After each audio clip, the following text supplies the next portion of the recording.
Welcome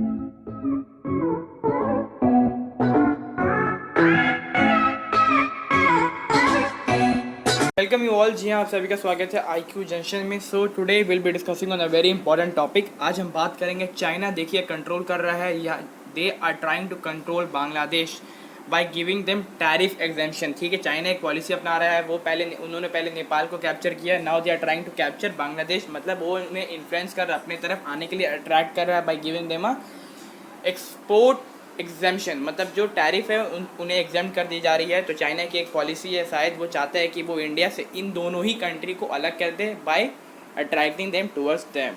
ठीक है, यहाँ देख सकते हैं China trying to take control on Bangladesh. इस पर हम ब्रीफली डिस्कस करेंगे। चलिए स्टार्ट करते हैं। जैसे कि आप हिंदू का एक आर्टिकल यहाँ देख सकते हैं, Beijing grant tariff exemption to 97% Dhaka export. याद रखिए, जो बांग्लादेश ने चाइना को एक रिक्वेस्ट किया, ठीक है, तो उनकी जो टैरिफ एग्जाम कर दे, तो चाइना ने इस पॉलिसी को ग्रांट कर दिया। ठीक है, विदाउट एनी फर्दर इन्वेस्टिगेशन उन्होंने इसे ग्रांट कर दिया, क्योंकि उनकी एक पॉलिसी है। याद रखिए, वो बांग्लादेश को अपने तरफ कैप्चर करना चाहते हैं। यहाँ आप देख सकते हैं, in a significant show of economic diplomacy in South Asia, China has announce tariff exemption for 97 of the export from Bangladesh. याद रखिए, for 97% of the export from Bangladesh. यहाँ आप देख सकते हैं, the ministry of foreign affairs of the Bangladesh announce on Friday that 97 of the items covering fisheries and leather. याद रखिए, कौन सा आइटम्स को माफ़ किया, तो फिशरिंग और लेदर्स के आइटम्स को उन्होंने माफ़ कर दिया। याद रखिए, यहाँ आप देख सकते हैं, products will be exempted of Chinese tariff. मतलब इन सब प्रोडक्ट्स पे जो बांग्लादेश, जैसे फिशरीज, लेदर्स को जो एक्सपोर्ट करेगा बांग्लादेश टू चाइना, उन पे चाइनीज़ टैरिफ नहीं लगेंगे। ये बहुत इंपॉर्टेंट है बांग्लादेश के पर्सपेक्टिव से। अब जानेंगे मैप के द्वारा। देखिए, चाइना ने नेपाल को अपने अंडर किया, इन्फ्लुएंस किया। उनकी जो KP ओली उनकी सरकार गिर रही थी, तो चाइना एम्बेसडर ने उन्हें बैलेंस कर दिया, सरकार को फिर से ला दिया।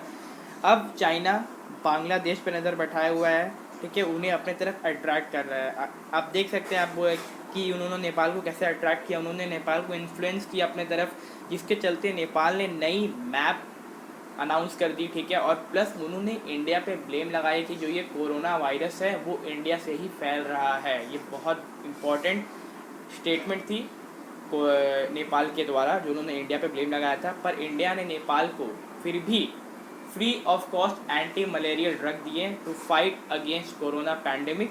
ठीक है, अब चलते हैं आगे। जैसे ही आप देख सकते हैं क्या हुआ, टोटल ये ब्रीफ बैकग्राउंड क्या है। देखिए, as a part of our economic diplomacy Bangladesh had return to China. ठीक है, बांग्लादेश ने एक लेटर लिखा चाइना को, to exempt our export item from tariff. जो भी वो एक्सपोर्ट करता है उन पर टैरिफ नहीं लगनी चाहिए।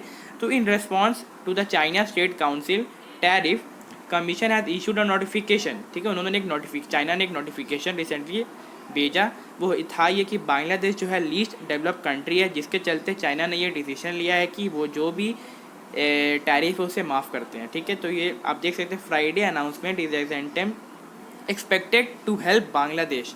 ठीक है, question the economic impact of pandemic. मतलब वो चाहते हैं कि जो कोरोना वायरस के चलते उनकी जो इकोनॉमिक पैंडेमिक हुई, मतलब इकोनॉमी रिसेशन में गई, तो वो उसे रिवाइव करना चाहते हैं, हेल्प करना चाहते हैं, जिसके चलते वो जितनी भी टैरिफ है उसे माफ़ कर रहे हैं। तो ये एक तरह का आप देख सकते हैं कि ये तरह का बेट है जो बांग्लादेश को फंसाना चाहती है, चाइना अपने अंडर लाना चाहती है।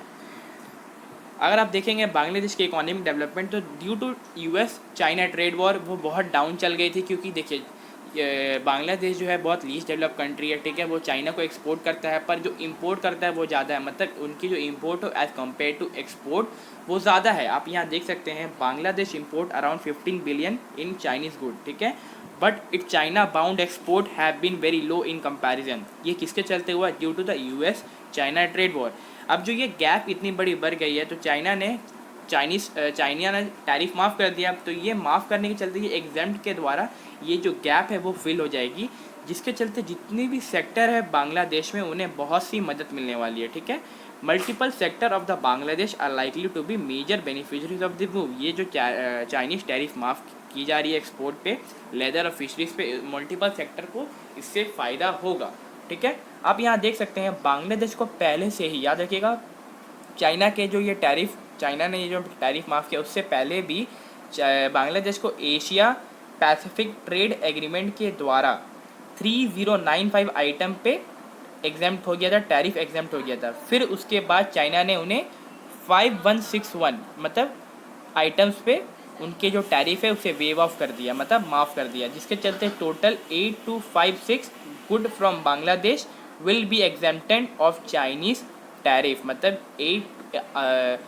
8256 आइटम्स पे जो चाइनीज टैरिफ है नहीं लगेगी, चाइना ने इसे माफ़ कर दिया। तो ये बहुत इंपॉर्टेंट इकोनॉमिक डेवलपमेंट है ड्यू ऑफ बांग्लादेश।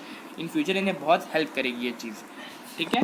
अब देखिए ये एशिया पैसिफिक ट्रेड एग्रीमेंट है क्या, सबसे पहले जानिए। ये 1975 में साइन हुई थी, ठीक है, और जो रीनेम हुआ वो 2 नवंबर 2005 में।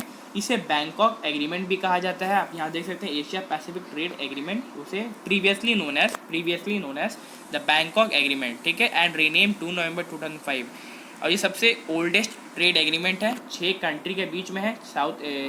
आप यहाँ देख सकते हैं एशिया पैसिफिक रीजन में, इसमें इंडिया है, बांग्लादेश है, चाइना है, ठीक है, रिपब्लिक ऑफ कोरिया है, श्रीलंका है, और आप देख सकते हैं डेमोक्रेटिक ऑफ रिपब्लिक है। तो ये जो 6 कंट्री ने ये एग्रीमेंट साइन किया, किस लिए साइन किया? अपनी ट्रेड एक्सपेंशन के लिए, अपनी इकोनॉमी को डेवलप करने के लिए। तो इसीलिए ट्रेड एग्रीमेंट साइन हुआ था।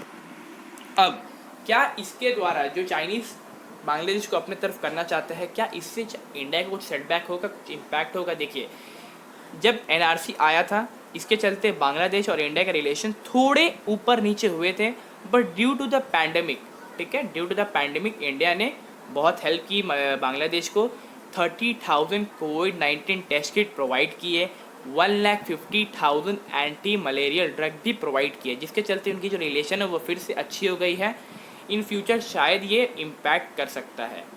अगर वीडियो आपको अच्छा लगे तो प्लीज़ लाइक करिए, शेयर करिए, सब्सक्राइब करिए, और सबसे इम्पॉर्टेंट नोटिफिकेशन बेल को दाब दीजिए कि अगर कुछ भी मैं नेक्स्ट वीडियो में डालूँ तो सबसे पहले आपको मिल जाए।